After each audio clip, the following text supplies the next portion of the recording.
Welcome back everyone, and welcome to another video. So just a short video today really. I'm just loading up one roll of infrared film. It's middle of the day, really harsh lighting conditions, which is pretty perfect for infrared film.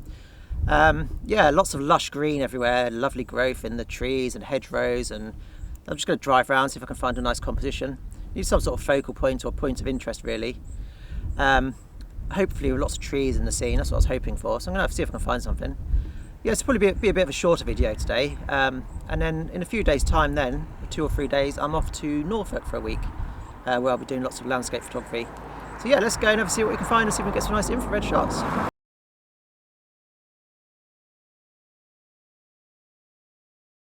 So I'm going to get a couple of shots here at this chapel here. I quite like the scene with the bushes leading you down towards the chapel there.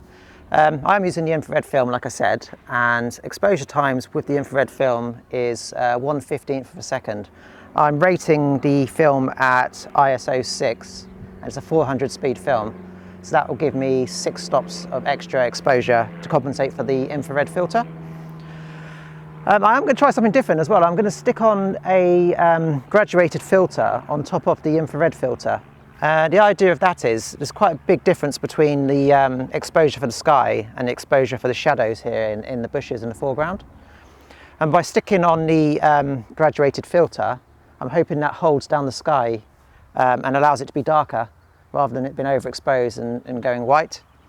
Yeah, it's been interesting to see if the graduated filter works with the infrared, because I haven't done much infrared photography. So it's a bit of a trial really, like I say, because I'm off to Norfolk in a couple of days, and I just wanted to really get to grips with the infrared, because I was hoping to do a bit there. So yeah, so like I said, I'm going to shoot this one, and I'm going to shoot it at 1/15 of a second at f11.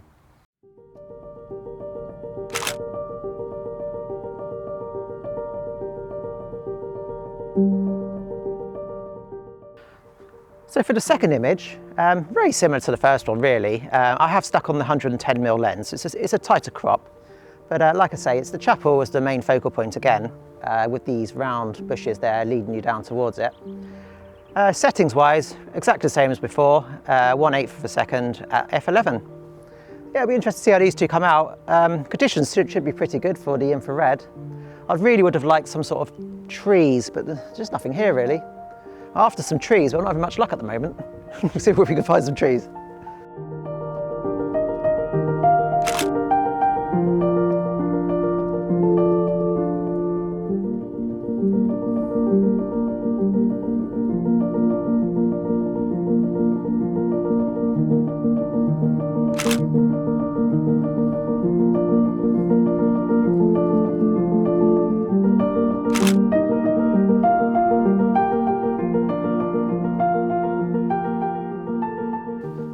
So I pulled the car over here. This is this field here that caught my eye. I think it's wheat, and I love the way it's moving around in the wind. It's all just sort of gently swaying around.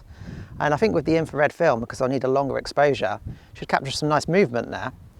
In the distance, there's a farm with a windmill, and I'm going to use that as my point of interest. So I've set the image up so I've got all these wheat blowing around in the bottom half of the image, and then you have the windmill and the farm, and hopefully a nice dark sky with some white clouds there. Hopefully that'll make a nice image. So I'm going to get this one here. Settings wise, I've gone to f16 and I'm at 1/8 of a second.